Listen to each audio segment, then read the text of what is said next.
कल हमारा टॉपिक चल रहा था भारत में राष्ट्रीय जागरण के जागृति के कारण। तो हम बहुत से कारण कर चुके हैं, जैसे धन का निष्कासन है, अंग्रेजों की जो प्रजातीय विभेद की नीति है, हमारे धर्म सुधार जो संगठन थे, जो धार्मिक और सामाजिक सुधार संगठन थे, उनका योगदान है। राजा राम मोहन रॉय, दयानंद सरस्वती और केशव चंद्र सेन, कर्नल अलकाट, तो बहुत से लोग, थियोसॉफिकल सोसाइटी वगैरह, और उनकी जो अन्य जैसे ब्रह्म समाज है, दयानंद सरस्वती का आर्य समाज है, तो उनके विभिन्न जो उनका योगदान रहा धार्मिक कुरीतियों को दूर करने में, सामाजिक कुरीतियों को दूर करने में, और ऐसा करते हुए राष्ट्रीय जागरण में कहीं न कहीं प्रत्यक्ष और अप्रत्यक्ष योगदान देने में, कन्वर्टेड ईसाई धर्मावलंबियों को वापस लेने में, जो उन्होंने क्रिश्चियनिटी की तो शुद्धि आंदोलन के द्वारा उनको वापस लेने में, अपने समाज, अपने धर्म, अपने देश के प्रति गरिमा युक्त या गौरवान्वित होना, हीन भावना नहीं लाना, स्वयं को भी श्रेष्ठ समझना, इस प्रकार विभिन्न ये उद्देश्य थे, विभिन्न कार्य थे, कार्य रूप उनको दिए गए, संगठनों के द्वारा दिए गए, और उनके जो वॉलंटियर्स थे उनके द्वारा दिए गए, समय समय पर उनके अधिवेशन होते थे। इस तरह से विभिन्न जो उनका योगदान वो बहुत अधिक रहा, जिससे राष्ट्रीय जागृति हुई। तो हम विभिन्न कारण हम कर चुके हैं, लेकिन जो शेष कारण है उनके बारे में आज हम बात करेंगे। तो आप देखिए, अगला जो कारण है वो है अफगान युद्ध। आप देखिए, लॉर्ड लिटन की जो नीतियां थी उससे बहुत फर्क पड़ा। उसकी जो विरोधी नीतियां थी उससे अंग्रेजों के खिलाफ भारतीयों में जो बीज प्रस्फुटित हुआ था उसको और अधिक प्रज्वलित वो हुआ, और अधिक उसमें जैसे यज्ञ में जैसे घी डालो उस तरह से, और उसमें विरोधी भावनाएं ज्यादा जगी।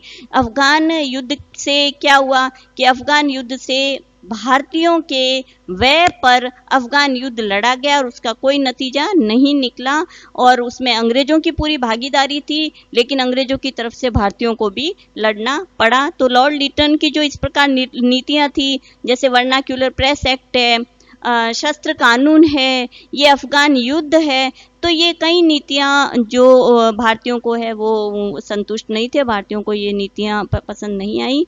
तो इस लिटन की नीतियों के खिलाफ भारतीय एकजुट होकर उनके विरुद्ध इकट्ठे होने लगे। और आप देखिए, इल्बर्ट बिल विवाद। अब इल्बर्ट बिल विवाद क्या था कि लॉर्ड रिपन ने, यह जो पहले से ये चल रहा था कि जो अंग्रेज जज हैं वो भारतीयों की सुनवाई कर सकते हैं, लेकिन जो भारतीय जज हैं, यदि अभियुक्त कोई अंग्रेज है तो उसकी सुनवाई भारतीय जज नहीं कर सकते। बहुत से जज इस समय तो सेशन जज वगैरह बन चुके थे, लेकिन उनको ये अधिकार नहीं था। तो लॉर्ड रिपन ने इसमें संशोधन किया। तो इस संशोधन से अंग्रेजों में विरोध जगा, इस संशोधन से अंग्रेजों में प्रतिक्रिया जगी। उन्होंने कहा ये तो हमारे साथ में ये गलत हो रहा है, हमारी सुनवाई कौन करेगा, अंग्रेज जज ही करेगा। तो इससे क्या हुआ, आप देखिए, एंग्लो इंडियन एसोसिएशन की स्थापना 1876 में जो हुई, वो इसलिए हुई, वो अंग्रेजों ने करी, वो इस बिल प्रतिक्रिया पनपी उनके हृदय में, और उन्होंने एंग्लो इंडियन एसोसिएशन की स्थापना की कि ये हमारे अधिकारों का हनन है, ये तो गलत है। तो इस प्रतिक्रिया से भारतीयों में प्रतिक्रिया जगी, प्रतिक्रिया से प्रतिक्रिया जगी कि देखो ये गलत हो रहा है, कि हमारी जो सुनवाई है, अगर हम अभियुक्त हमारी सुनवाई है वो तो अंग्रेज कर सके, पर ये अगर अभियुक्त अगर अंग्रेज है तो उसकी सुनवाई भारतीय जज नहीं कर सकता। तो प्रतिक्रिया के विरुद्ध प्रतिक्रिया हुई। इसे आप देखिए, ये एंग्लो इंडियन एसोसिएशन की स्थापना जब अंग्रेजों ने करी तो भारतीयों ने इसके विरुद्ध आवाज उठाई।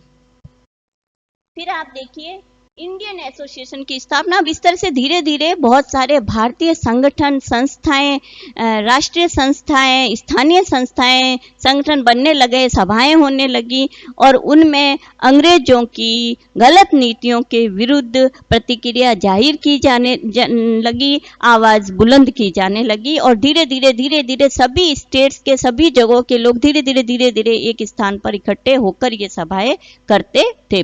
तो एक स्थापित जो हुआ वो है इंडियन एसोसिएशन की स्थापना। और ये है इंडियन एसोसिएशन की जो स्थापना हुई है वो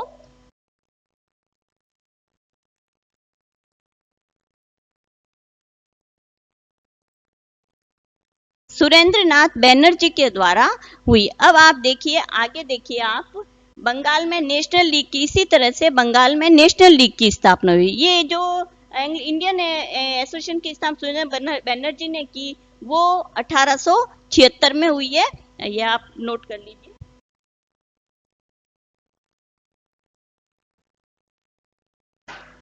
ये आप यहाँ रखिए, सुरेंद्र नाथ बैनर्जी के द्वारा।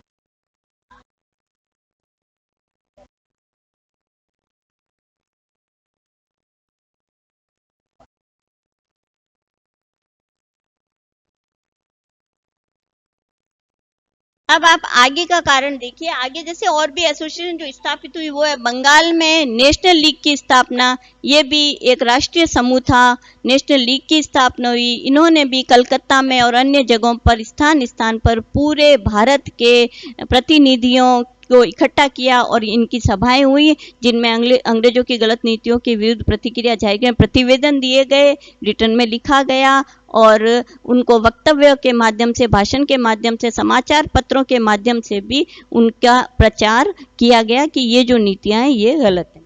आगे आप देखिए कि 1885 ईस्वी में बम्बई प्रेसिडेंसी की स्थापना हुई कि एक राष्ट्रीय संगठन जो और मजबूत हो, जिसमें और अधिक से अधिक लोग भाग ले सकें, तो एक और संस्था स्थापित हुई और वो थी 1885 में बम्बई प्रेसिडेंसी की स्थापना। उसके बाद में तो एओ ह्यूम, ये अंग्रेज अधिकारी थे, तो लॉर्ड लिटन की नीतियों, कुछ नीतियों के ये भी विरुद्ध थे, खिलाफ थे।